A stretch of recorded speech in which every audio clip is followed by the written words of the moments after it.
Diana, get up here, now! Greg Hayes holds the microphone like he owns it. 200 faces turn. Christmas lights cast red shadows across the Buckhead ballroom. His wife stands near the dessert table, red dress, alone. We both know you married up. Marketing director. He laughs. Fancy title for someone who rode diversity quotas into middle management. She walks toward him. Heels click on marble. Steady.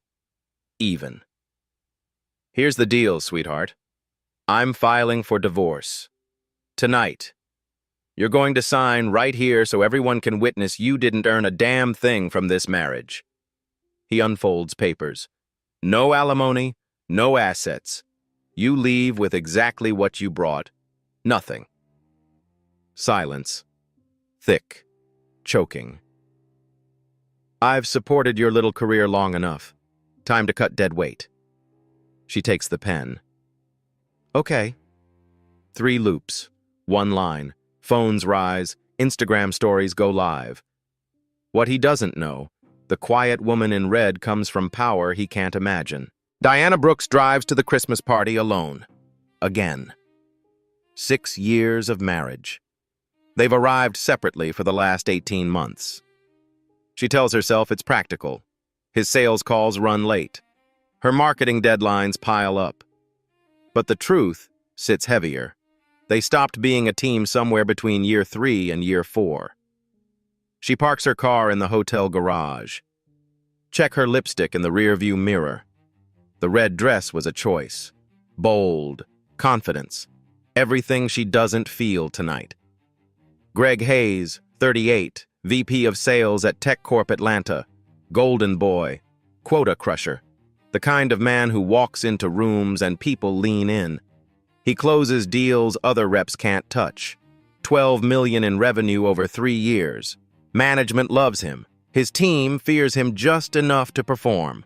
Diana is 34, director of marketing. She earned her MBA from Emory while working full-time, built campaigns that tripled lead generation. Her team respects her, quietly. The way women in tech learn to respect each other when the room is mostly men. They met at an industry mixer. He made her laugh. Told her she was brilliant. Said he admired women who didn't need anyone. He proposed 6 months later. She said yes because he seemed safe, present, different from the men who fetishized her blackness or ignored it completely.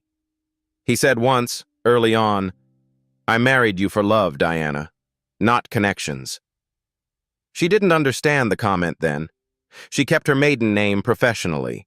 Brooks at work, Hayes in personal life, compartmentalized, clean.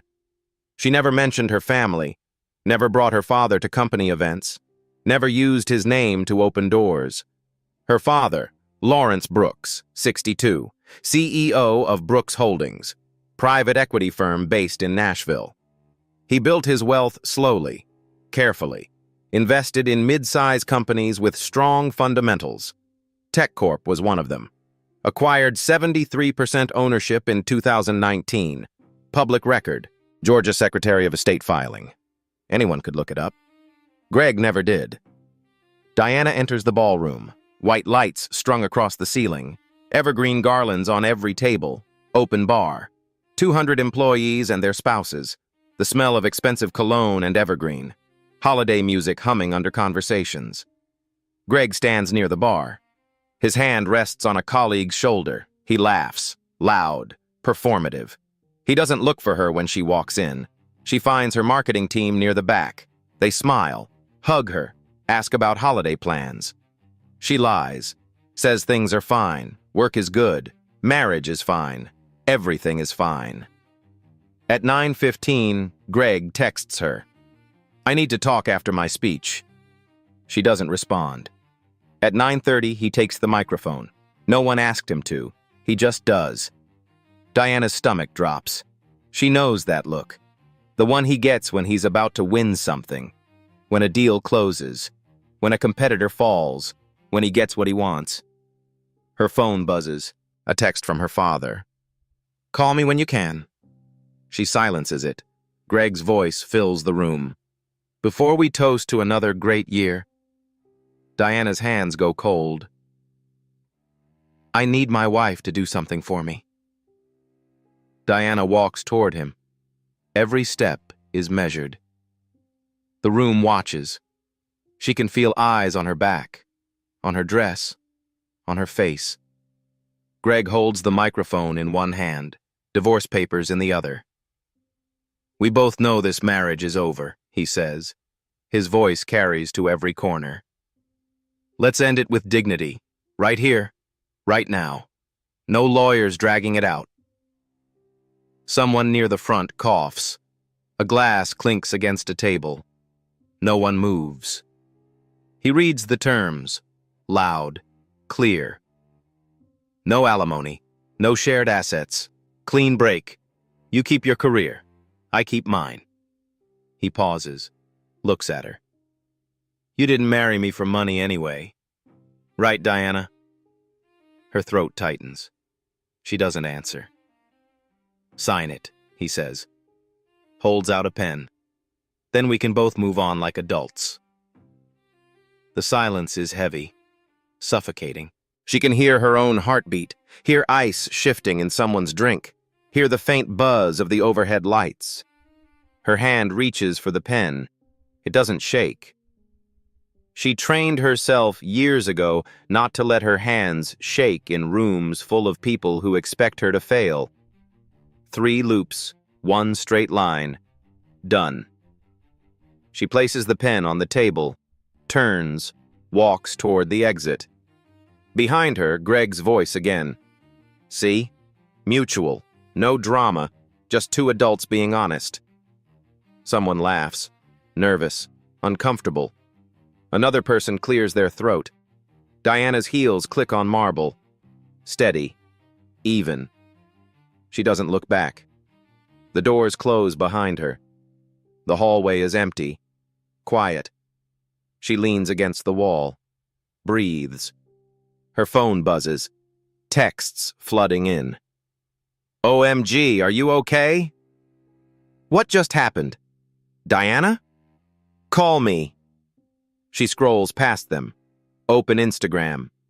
Searches the Tech Corp company hashtag. 3 stories. Already live. The first one, Jenny from marketing. Video shaky. Caption. Did this just happen? Heart emoji. Shocked face emoji. View count climbing. 2,000, 4,000, 8,000. The second, Mike from sales. Better angle. Greg's voice is clear. No alimony, no shared assets. Caption. Wildest Christmas party ever. Laughing emoji. The third, someone she doesn't recognize. Close-up of Diana's face as she signs. Caption. When you know it's over. Sad face emoji. She closes the app, opens her messages, scrolls to Dad. Her thumb hovers over his name. Lawrence Brooks. The man who taught her to keep her cards close, to never show weakness, to build her own path without his shadow. She hasn't asked him for help in 16 years. Not since she was 18 and changed her last name back to Brooks after her parents' divorce. Not when she applied to college. Not when she started her career. Not when Greg proposed. She always wanted to prove she could do it alone. But this is different. She presses call. He answers on the first ring. Diana. His voice is calm, steady, the way it always is. Dad, she says. Her voice cracks, just slightly. I need to tell you something. I already know, he says. Someone sent me the video 20 minutes ago. Her stomach twists. Who? Doesn't matter. Pause. Do you want me to handle this? She closes her eyes, leans her head back against the wall. The hallway smells like cleaning solution and faint perfume. I don't know, she whispers. Diana. His tone shifts, softer. You've never asked me for anything. Not once. If you want to walk away, I'll support you. If you want justice, I'll make sure you get it. She opens her eyes, stares at the ceiling. White tiles, recessed lights. "What would justice look like?" she asks. Lawrence is quiet for 3 seconds. Then, "The truth, on record, with consequences." Diana exhales, long, slow. "Okay," she says. "Do what you need to do." "Are you sure?" She thinks about Greg's face, his smile, the way he handed her the pen like he was doing her a favor. "Yes," she says. "I'm sure." "Good," Lawrence says. "Go home. Don't respond to anyone. I'll call you tomorrow." The line goes dead. Diana pushes off the wall, walks to her car, starts the engine, drives home. She doesn't cry. Not yet. By 6 a.m., the video has 100,000 views. By 3 p.m., 4.2 million. Diana wakes to her phone vibrating non-stop. Notifications flood her lock screen. Instagram, Twitter, text messages, missed calls. She silences everything. Make coffee, stares out her apartment window. The comments section is a war zone. She probably cheated. He's just done with her. This is humiliating. Why would he do this in public? Modern women want equality until divorce time. Then suddenly they need support. Something's off.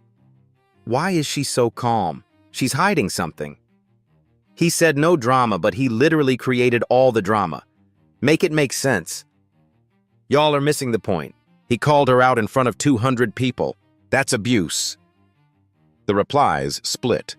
Half defending Greg, half defending her.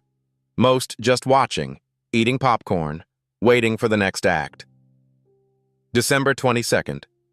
Greg appears on a podcast. Real Men Rising. Episode 847. Host Todd Richards. 200,000 subscribers. The kind of show that talks about male excellence and refusing to be emasculated. Diana doesn't listen. Her friend Rachel sends her the transcript. Todd Richards. So you ended your marriage at a Christmas party. Bold move. Walk us through that. Greg Hayes. Look, I'll be honest with you. I supported Diana's career for 6 years. The marketing director sounds impressive, but let's be real. She's a diversity hire. Rode affirmative action into middle management. I watched her coast while I brought in $12 million in revenue. Todd. You carried the financial load. Greg. Completely. And I was fine with it. I loved her. But she started acting like she earned her position, like she didn't need me. So I said, fine. Let's make it official. You don't need me? Prove it. Todd. And doing it publicly? Greg. Transparency, man. I wanted witnesses. Wanted everyone to see she agreed. No lawyers twisting it later. She signed willingly, in front of 200 people. That's consent. Todd. Powerful. A lot of guys in your position would have let her drag them through court. Greg. Not me, I don't play games. The episode gets shared 60,000 times. Comments flood in. Finally, a man with a spine. King behavior. She thought she could use him and bounce. He said not today. Diana reads 3 comments, closes the app, doesn't open it again. December 23rd, 10 a.m. Her work email dings. From Amanda Torres, HR Director. Subject: Workplace discretion request. Diana, I hope you're doing well given the circumstances. We've become aware of the video circulating online. While we respect your privacy, we need to ask that you maintain a low profile and avoid discussing personal matters with colleagues to preserve team morale during the holiday season. Please confirm receipt of this email. Best, Amanda. Diana reads it twice. Her hands tighten around her coffee mug. She opens her sent folder, searches for emails between Amanda and Greg. Nothing. No email asking him to maintain a low profile. No request for discretion. He's on sales calls. Business as usual. LinkedIn active. Posting about crushing Q4 goals. She calls her friend Maya. marketing coordinator, sits 3 desks away from her. They emailed you? Maya asks. Not him? Just me, Diana says. That's insane. He's the one who caused this. HR doesn't see it that way. Maya is quiet for a moment. Then, Diana, people here are talking. Some are on your side. But management is protecting him. He brings in too much revenue. They won't touch him. Diana knows. She's worked in tech long enough. The rules are different for top performers, especially men, especially white men who close deals. Thanks for telling me, Diana says. What are you going to do? Maya asks. Diana looks at the HR email, at the word discretion, at the word morale. I'm going to resign, she says. What? No. Diana, don't let them push you out. They're not pushing me out. I'm choosing to leave. She hangs up, opens a blank email. To Amanda Torres. CC. Her entire marketing team. Subject, resignation. Amanda, I resign from my position as Director of Marketing, effective immediately. Thank you for the opportunities over the past 6 years. Diana Brooks. She hits send before she can second-guess herself. Her phone rings 30 seconds later. Her father. I saw the podcast, Lawrence says, and I saw the HR email. They forwarded it to legal. How did you... Doesn't matter. Did you resign? Yes. Good, he says. You don't need them. Now we move. What does that mean? It means I'm exercising my rights as a majority shareholder.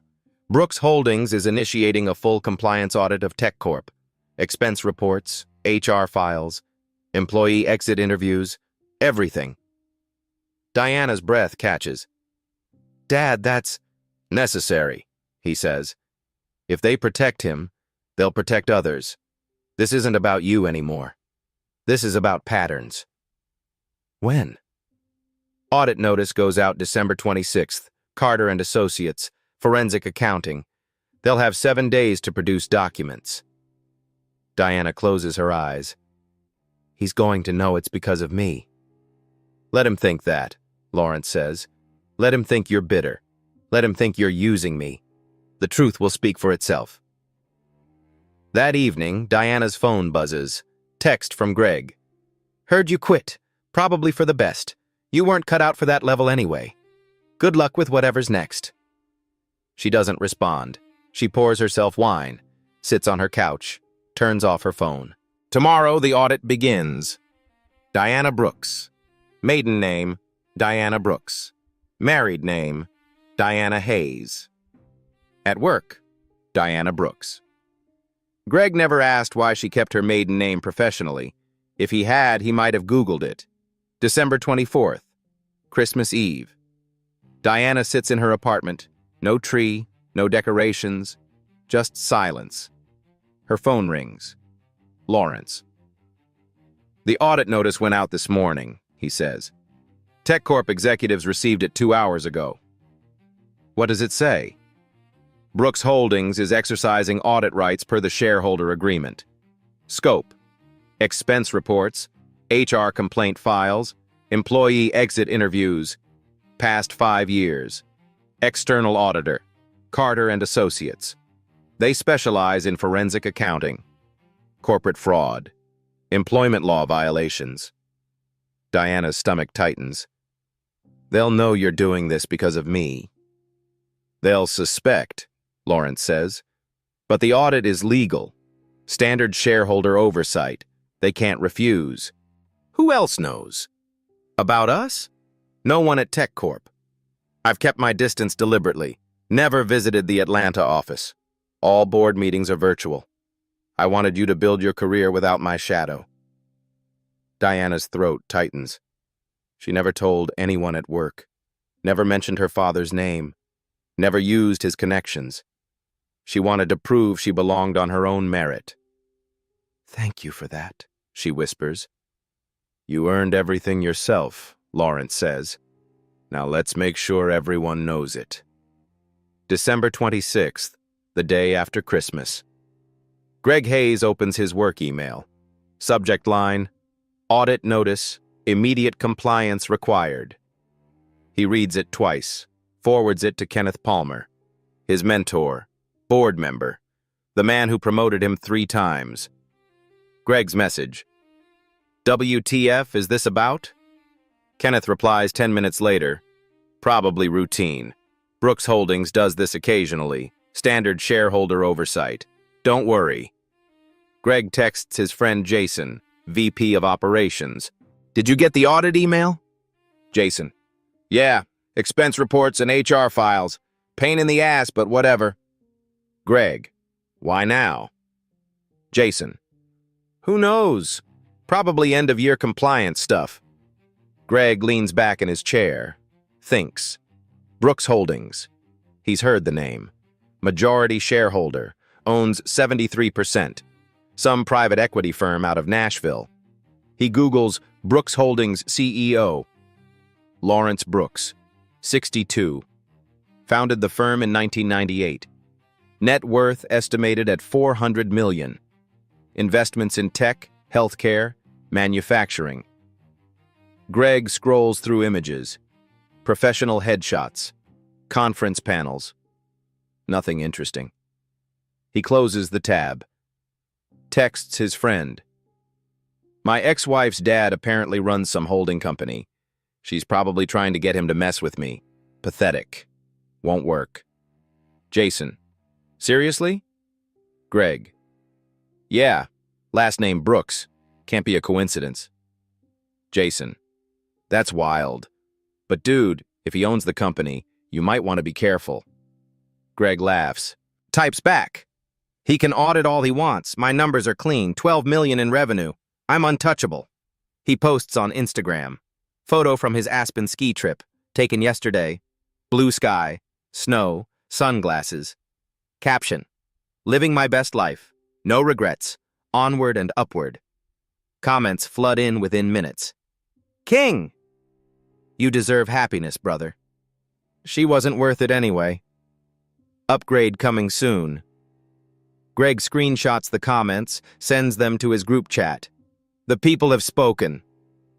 Meanwhile, Diana meets with Sharon Wells, employment attorney, 48 years old, 20 years specializing in workplace discrimination and wrongful termination. Sharon's office, downtown Atlanta, 19th floor, window overlooking Peachtree Street. Your father sent me the video, Sharon says, and the podcast transcript, and the HR email. What do you think? Diana asks. I think Greg Hayes just created a case study in how to destroy your own career. Sharon slides a legal pad across the desk. But we haven't done anything yet. We let the audit work. We document everything. We stay quiet. That's it? For now? Sharon leans forward. Diana, men like Greg believe they're untouchable because they've never faced consequences. The system protected him, reward him. So he got louder, bolder, more careless. And careless men leave trails. Sharon taps the legal pad. We follow the trail. We don't need to do anything. He already did it to himself. Diana exhales. Long, slow. How long? She asks. The audit? 7 to 10 days. Then we'll know what we're working with. Diana stands, shakes Sharon's hand, walks out. She drives home, checks her phone. Greg posted another Instagram story, him at a bar, champagne, friends. Caption, celebrating freedom. She doesn't react, doesn't comment, doesn't share. She just waits. December 27th. The audit team arrives at TechCorp headquarters. They bring 6 boxes. Empty. Ready to fill. Audits don't lie. They surface what people tried to bury. The first discrepancy appears on day 2. By day 5, there are 47. Carter and Associates sends 3 auditors. Lead investigator, Patricia Carter, 15 years forensic accounting, former FBI white-collar crimes, She's seen every version of corporate fraud. They start with expense reports. December 27th, Conference Room B. TechCorp's finance team provides 5 years of records, digital files, spreadsheets, receipts. Patricia's team sorts by employee, flags anomalies. Greg Hayes' file is thick. First flag, February 2021. The line item reads, Client Dinner, Business Development. Amount, $890. Vendor, Onyx Gentlemen's Club. Patricia highlights it. Check company policy. Section 4.7. Adult entertainment venues are strictly prohibited. She keeps reading. March 2021. Conference attendance, Orlando. $2,400. She Googles the conference. Southeast Sales Summit, Orlando. March 2021. No results. The conference doesn't exist. April 2022. Client entertainment, Atlanta. $1,200. Venue, Cheetah Lounge. Another strip club. By day 3, Patricia's team identifies 17 similar charges. Total, $23,400. All marked as business expenses, all violating policy, all approved by Greg's direct supervisor, Kenneth Palmer. December 29th, HR files. Amanda Torres delivers boxes. 3 of them. She looks nervous. These are the complaint files you requested, Amanda says, redacted per privacy protocols. Patricia doesn't look up. We need unredacted versions. Brooks Holdings has authority per shareholder agreement. You have 2 hours. Amanda's face pales. She leaves. 2 hours later, she returns. Unredacted files. Her hands shake. Patricia opens the first box. Greg Hayes' folder. 11 complaints. 5 years. Complaint number 1, September 2019. Rachel Cooper, marketing coordinator, black woman. Allegation: Mr. Hayes made repeated comments about my appearance. Nice dress, Rachel. Trying to impress someone? When I asked him to stop, he said I was too sensitive. HR response: Coaching conversation conducted. He expressed regret. No further action required. October 30th, 2019. Greg Hayes promoted to senior sales manager, 45 days after the complaint. Complaint number 2, March 2020. Angela Martinez, sales associate, Latina allegation. Mr. Hayes called me spicy and fiery in front of clients. When I objected, he laughed, said, Latinas are passionate, everyone knows that. Asked if I got my job through a diversity quota. HR response: Coaching conversation. He acknowledged comments may have been misinterpreted. No formal discipline warranted. May 12th, 2020. Greg promoted to sales director. 70 days after the complaint. Complaint number 3, February 2021. Rachel Cooper, second complaint. Allegation: Mr. Hayes touches my lower back when passing my desk. Suggested we grab drinks to discuss my career. When I declined, my performance review dropped from exceeds to meets with no explanation. This is retaliation. HR response: Additional coaching. Mr. Hayes denies retaliation. Performance standards applied consistently. June 2021. Rachel Cooper resigned. Exit interview. Personal reasons. Patricia reads 6 more complaints. All similar. All women. 8 from women of color. Comments about appearance. Touching without consent. Questions about qualifications. Jokes about diversity hires. Every complaint. Coaching conversation. No warnings, no suspension. And then, within 60 to 90 days, Greg received promotion, bonus, or award nomination. Patricia maps the timeline. September 2019. Complaint. October 2019. Promotion. March 2020. Complaint. May 2020. Promotion. February 2021. Complaint. September 2021. VP Sales, June 2022. Complaint, August 2022. $15,000 bonus. January 2023. Complaint, March 2023. Leadership Award nomination. The pattern is undeniable. HR wasn't protecting Greg despite complaints. They protected him because of them. Too valuable, too profitable. $12 million in revenue. December 30th. Email server backup. They recovered deleted threads. Date, January 2023. Participants, Greg Hayes, Kenneth Palmer, 2 VPs. Subject, New Diversity Initiative. Greg's reply, great, more quotas. Guess we're not hiring the best anymore, just the most diverse. Kenneth Palmer, LOL, keep that between us. VP number 1, as long as it doesn't hurt my team's numbers. VP number 2, DEI bingo coming soon. Greg, someone should tell HR that diverse isn't a qualification. The thread continues. Jokes about Oppression Olympics. Mocking unconscious bias training. 23 pages. Patricia adds it to evidence. January 2nd. Exit interviews. 11 women filed complaints. Where are they now? Rachel Cooper. Resigned. Works retail. Salary cut in half. Angela Martinez. Transferred. Lower visibility. No promotions since. 4 others. Resigned within 6 months. 2. Poor performance reviews immediately after complaining. Both placed on improvement plans. Patricia calls a former employee.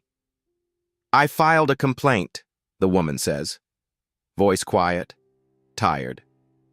HR said they'd handle it. Then my manager documented everything. Every email, every mistake. I couldn't breathe. So I quit. Did they tell you why? No, but I knew. If you complain about Greg Hayes, your career is over. He brings in money. They'll protect him, not you. Patricia reviews the employee survey. December 2024. Question. Do you feel leadership prioritizes culture over performance metrics? 78%. No. The question. Do you feel the workplace is inclusive? 41% of women. No. 67% of women of color. No. Free text comments. HR protects people who bring in money. If you're not a white man in sales, good luck. I've watched women quit after complaining. Nothing changes. Boys Club at the top. TechCorp's diversity statement. We are committed to fostering an equitable environment where all voices are heard. The gap is a canyon. If you've ever wondered whether documentation matters, keep listening. January 3rd. Patricia compiles the audit report. Findings. $23,400 fraudulent expenses. 11 complaints. 0 formal discipline. Pattern of racial and gender harassment targeting women of color. Systematic retaliation via performance reviews and forced resignations. Email evidence of discriminatory attitudes. Promotion timeline rewarding Greg after buried complaints. Survey data confirming toxic culture. Liability, high. Potential class action. EEOC violations. Recommendation, immediate termination of Gregory Hayes for cause. Review Amanda Torres. Investigate Kenneth Palmer. Patricia sends the report to Brooks Holdings. Lawrence reads it in 20 minutes. He forwards it to the TechCorp board. Subject line, emergency meeting required. January 15th. Cornered animals bite. Greg Hayes is no exception. January 3rd. He retains Patterson and Associates. Their specialty, high-stakes employment defense, aggressive tactics, win at any cost. Lead attorney, Stuart Patterson, 56 years old, built his career defending executives accused of misconduct. He doesn't care about the truth. He cares about winning. December 28th. The demand letter arrives. To Brooks Holdings, TechCorp Board of Directors, Diana Hayes. From Patterson and Associates, LLP. Subject, cease and desist, retaliatory audit. The letter is 14 pages. Greg's position: the audit is retaliatory, orchestrated by a disgruntled ex-spouse using family connections to destroy his career and reputation. Key claims: Mr. Hayes is the victim of a coordinated campaign of harassment initiated by Diana Hayes following their amicable divorce. Ms. Hayes has weaponized her father's majority ownership to pursue a personal vendetta. The timing of this audit, immediately following their separation, demonstrates clear retaliatory intent. Mr. Hayes has an exemplary record: $12 million in revenue over 3 years, 0 formal complaints upheld by HR. The letter demands immediate cessation of the audit, threatens defamation lawsuit if findings are made public, requests $500,000 settlement for emotional distress and reputational harm. Sharon Wells reads it to Diana over the phone. "This is posturing," Sharon says. "Standard aggressive defense. They're hoping you'll back down." Diana sits in her apartment, silent. "Diana?" "I'm here," she says. "What do we do?" "Nothing. We let the audit finish. His lawyer can threaten all he wants. The evidence speaks for itself." But Greg doesn't stop there. January 4th. An article appears online. Business Insider Atlanta. Local outlet. 70,000 followers. Headline: Tech executive claims audit is ex-wife's retaliation. The article is 800 words, anonymous sources, likely Greg's friends. Key quotes: Sources close to Hayes describe him as an ambitious sales leader caught in a messy divorce. Colleagues say Diana Hayes struggled in her role and resented her husband's success. One source claims Diana never mentioned her father's wealth during the marriage, then suddenly pulled strings when things ended. The article gets shared 180,000 times in 24 hours. The comments section explodes. "He's being crucified for moving on. She can't handle that he's successful. Rich girl using daddy's power. Tale as old as time. Maybe he should have signed a prenup. Y'all are missing the point. If the audit finds nothing, then what? She just destroyed him for fun?" Diana's friends send her the link. She doesn't read it, but she knows it exists. January 5th, emergency board meeting, virtual, Zoom, 12 people on screen. Attendees: Kenneth Palmer, board member, Greg's mentor, 60 years old, 20 years on the board. Amanda Torres, HR director, defensive, nervous. Lawrence Brooks, silent observer, camera on, microphone muted, Tech Corp CEO. Middle manager promoted beyond his capability, uncomfortable with conflict. Patricia Carter, auditor, presenting findings. 8 other board members, various levels of awareness. Kenneth speaks first. "Before we begin, I want to state for the record that this audit feels motivated by personal grievance. Greg Hayes has been instrumental to this company's growth, $12 million in revenue. Consistent performer. The timing here is suspicious." Patricia's face doesn't change. "The audit was initiated per standard shareholder oversight protocols. Brooks Holdings has exercised this right twice before, 2017 and 2020, both times without incident." "But those weren't targeting a specific employee," Kenneth says. "Neither is this one," Patricia replies. "The scope covers all executive expense reports and HR compliance files. Mr. Hayes' name appeared in the findings. We didn't search for him specifically." Kenneth leans back, unconvinced. Patricia presents the evidence. Line by line: expense fraud, HR complaints, email threads, promotion timeline, exit interviews. She speaks for 40 minutes. Her tone never changes. Factual, forensic, clinical. When she finishes, silence. Then Kenneth. "These complaints were handled appropriately at the time. HR used coaching interventions. That's a valid response. Are we really going to destroy a man's career over some off-color jokes?" One of the female board members speaks. 11 complaints, 8 from women of color. That's not some jokes. That's a pattern. Kenneth. He brings in revenue. He closes deals. That matters. So does liability, the woman replies. If even one of these women sues, we're looking at a class action. Discovery will expose everything, every email, every buried complaint, every retaliation. We'll lose. Amanda Torres tries to defend her decisions. We followed protocol. Coaching conversations are standard practice. We balanced accountability with business needs. Patricia responds without emotion. Your protocol violated your own policies and federal guidelines. You documented complaints, then took no meaningful action. You allowed a hostile work environment to persist. That's not balanced. That's negligence. The TechCorp CEO clears his throat. What's the recommendation? Patricia. Termination for cause, or immediate, no severance. Kenneth. That's extreme. Patricia. That's appropriate. The meeting ends without resolution. Further review needed. Greg texts Kenneth afterward. Thanks for having my back. This will blow over.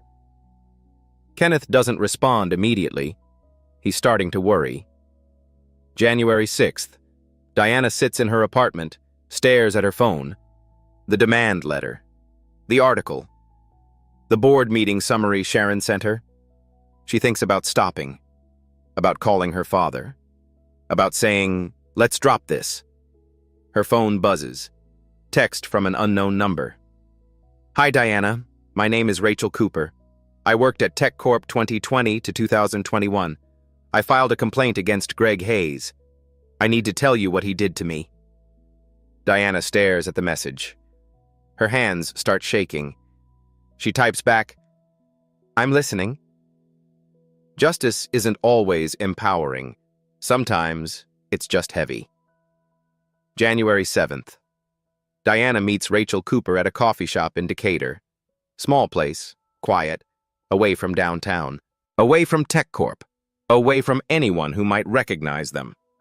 Rachel arrives first, 29 years old, black woman, hair pulled back, no makeup. She looks tired, the kind of tiredness that doesn't go away with sleep. Diana sits across from her, orders coffee. Neither of them will drink. Thank you for meeting me, Rachel says. Her hands wrap around her cup. They're shaking slightly. Thank you for reaching out, Diana says. Rachel takes a breath. I saw the video, the Christmas party. I saw what he did to you. Pause. He did it to me too. Different versions, same cruelty. Diana listens. Rachel's story comes slowly, in pieces. She worked at TechCorp for 2 years, marketing coordinator. Good at her job. Loved her team. Then Greg started noticing her. Comments about her appearance. Nice dress, Rachel. Trying to impress someone? Questions about her hair. You should wear it down. It's more professional. She ignored it at first. Then it escalated. He touched her lower back when passing her desk. Suggested drinks after work to discuss career growth. She declined. He laughed. Said she was playing hard to get. She filed a complaint.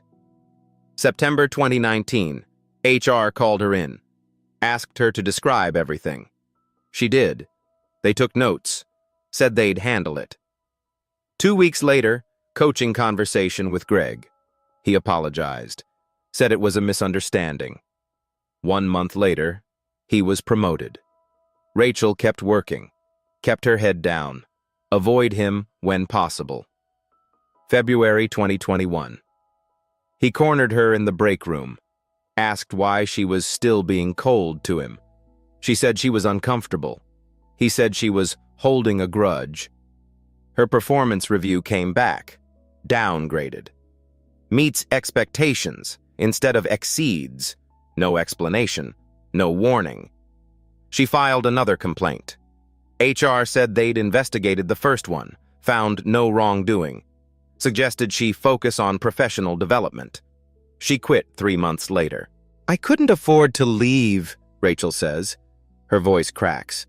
But I couldn't afford to stay either. My mental health was... She stops, wipes her eyes. I work retail now. I make half what I made there. I had to move back in with my parents. Diana's throat tightens. I thought I was the only one, Rachel says. I thought maybe I was too sensitive. Maybe I misread things. Maybe it was my fault. It wasn't, Diana says. I know that now. Rachel looks at her. When I saw the video, I realized he does this to women who can't fight back, women of color especially, women he thinks have no power. Diana nods. She can't speak. Over the next 2 days, 5 more women reach out. Former employees, current employees using anonymous emails. Their stories follow the same pattern. Angela Martinez, Latina, senior analyst. Greg called her spicy in front of clients, made jokes about her being fiery. When she complained, HR told her to lighten up. She transferred to a different department. Lower visibility, no promotions since. Keisha Thompson, black woman, sales associate. Greg asked if she got her job through a diversity quota. In front of the whole team. She complained. Her manager started documenting every mistake she made. She works from home now, avoids the office entirely. 3 others. Similar stories, different details, same ending. Complaints filed, HR buried them, careers stalled or ended. Diana sits in her apartment after the last phone call, stares at her notes. 8 women, 8 stories, 8 lives altered. She thinks about Greg's face at the Christmas party, his smile, his confidence, the way he handed her the pen like he was doing her a favor. She thinks about the podcast. I supported her career. The lie was delivered so smoothly. She thinks about stopping, about walking away, about letting him keep his job and his reputation. Then she thinks about Rachel, working retail, living with her parents, still carrying the weight of what he did. She calls her father. Dad, she says, I need to know something. If we do this, his career is over. Is that fair? Lawrence is quiet for 3 seconds. Diana, I've seen the evidence. This isn't about him anymore. This is about the system that protected him. If we stop now, the next woman suffers. Is that what you want? Diana closes her eyes. No, she whispers. Then we finish this. What happens next will restore your faith in quiet persistence. Courage is contagious. When one woman speaks, others find their voices. January 10th. Sharon Wells's office, 19th floor, downtown Atlanta. 6 women sit around the conference table. Rachel Cooper, Angela Martinez, Keisha Thompson. 3 others who asked to remain anonymous initially. Sharon addresses them. Thank you all for coming. What I'm about to ask requires courage. It also carries risk. Your names may become public. Greg's attorney may challenge your credibility. Social media may attack you. Rachel speaks first. I've already lost everything he could take from me. My career, my confidence, my peace. What else can he do? Angela nods. I stayed quiet for 4 years. Watched him get promoted while I got sidelined. I'm done being quiet. Keisha. If we don't stop him, he'll do this to someone else. Another woman of color who thinks she has no power. I won't let that happen. Sharon slides documents across the table. These are sworn affidavits, legal statements. You'll describe what happened. When, where, who you reported to, what HR said, everything. You'll sign them under penalty of perjury. One woman hesitates. What if they don't believe us? They will, Sharon says, because you're not alone. 6 of you, Same pattern, same failure. That's not a coincidence. That's evidence. January 11th. All 6 women sign. Notarized, witnessed, legal. Rachel's statement runs 3 pages. Details every comment, every touch, every complaint, every HR failure. Angela's statement includes email screenshots, messages from Greg calling her too emotional and dramatic. Keisha's statement includes performance review documents. Before complaining, exceeds expectations. After complaining, needs improvement. The statements stack into a file 2 inches thick. Sharon sends copies to Lawrence Brooks, to the Tech Corp board, to Patricia Carter. Evidence, documented, undeniable. January 11th, evening. Someone leaks the employee survey. Anonymous source. Sent to Atlanta Journal-Constitution. Real outlet. Credible reporters. The survey Tech Corp conducted December 2024. Before the Christmas party. Before the scandal. Key findings published. 78% of employees feel leadership protects high performers over company culture. 41% of women report workplace not inclusive. 63% are aware of complaints being dismissed without action. A free text comments anonymized but devastating. Boys club at the top. HR is useless if you're not profitable. I've watched women quit after complaining. Nothing changes. The article runs January 12th. Headline: Tech firm's internal survey reveals culture crisis. The article doesn't name Greg, legal reasons, but the timing is clear. Comments flood in. This is every tech company. Glad someone's finally exposing it. Hope the women who complained are okay. This system is broken. If you protect abusers because they make money, you're not a company. You're a cult. January 12th, afternoon.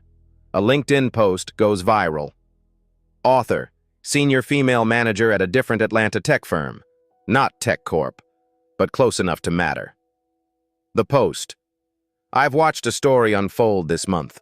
A woman humiliated publicly, a pattern of behavior ignored, a system protecting the wrong people.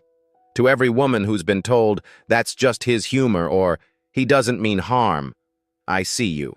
Your experiences matter. Your complaints aren't overreactions. To every leader who's looked the other way because someone brings in revenue, you're complicit. Talent doesn't excuse abuse. We can do better. We must do better. The post gets 47,000 likes in 24 hours, 12,000 shares. Comments become a movement. Women across industries share similar stories. Name companies, name patterns, name the cost of silence. Hashtag not just one-man trends in Atlanta, then Georgia, then nationally. Diana reads the post, reads the comments, reads hundreds of women saying, "Me too." For the first time in 3 weeks, she doesn't feel alone. She texts Rachel, "Did you see this?"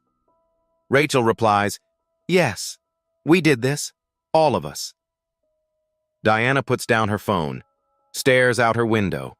The sun is setting, gold light across the Atlanta skyline. She thinks about Greg, about his confidence, his certainty, his belief that he was untouchable. He's about to learn otherwise.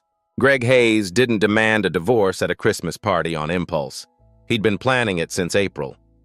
The question isn't why he did it publicly. That's why he did it in December. January 8th, Lawrence Brooks receives a file. Courier delivery, marked confidential. From Mitchell Investigative Services, private investigator, former FBI. Assignment: determine when Greg Hayes first consulted a divorce attorney. The file is 23 pages. Lawrence reads page 1. His jaw tightens. He calls Diana.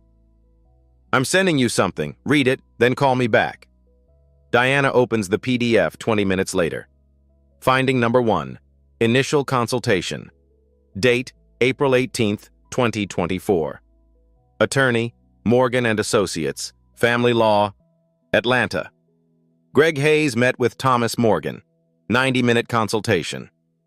Topics discussed: Client inquired about optimal timing for divorce filing to minimize asset exposure. Client asked about preemptive filing to establish a timeline before the spouse's financial situation changes. Greg paid $5,000 retainer. April 22nd, 8 months before the Christmas party. Diana's hands go cold. Finding number 2, email communications. Date, November 2nd, 2024. From Greg Hayes to Thomas Morgan, Escrio, email excerpt. We need to move before the end of the year. Diana's father is planning a major acquisition announcement in Q1 2025. She doesn't know the details. He keeps business separate from family. If I wait until after the announcement, her family connections argument gets stronger. She doesn't know her dad's plans. Perfect timing. Diana stops reading. She doesn't know her dad's plans. He knew. Greg knew about the merger. She didn't. Finding number 3, strategic planning. Date, November 18th. Greg to attorney. Can we do it publicly? I want witnesses to her agreement. Less room for her to claim coercion later. Response. Unusual, but if she signs voluntarily in public, that's strong evidence of consent. Diana's stomach turns. The Christmas party wasn't cruel. It was a strategy. He needed witnesses, needed her to sign quickly, needed it to look mutual. Finding number 4, merger context. Brooks Holdings planned announcement. Merger with 2 other firms. TechCorp shares would triple in value. Announcement date, January 28, 2025. Greg's timeline, divorce finalized before announcement. Diana gets nothing from the increase. His calculation, clean break before Christmas. Locked in. No future claims. Diana closes the laptop. 6 years of marriage. He told her once, I married you for love, Diana, not connections. He lied. She calls Sharon Wells. I just read the report. What do you want to do? Sharon asks. I want the board to see this. I want them to know it was calculated. He used me. Then he humiliated me to protect his financial interests. This changes everything, Sharon says. We can challenge the divorce settlement. I don't want his money. I never did. Then what do you want? Diana thinks. 3 seconds. I want him to face what he's done. To me, to Rachel, to Angela, to every woman. I want consequences. Sharon's voice is steady. You'll get them. January 13th. Sharon forwards the report to Lawrence. Lawrence forwards it to the TechCorp board. Subject line, additional evidence for January 15th meeting. Gregory Hayes' premeditated divorce to avoid asset exposure from planned merger. Attachment, 23 pages. Kenneth Palmer opens the email. Read the first page. His face gets pale. He forwards it to Greg. No message. Greg reads it. His hands start shaking.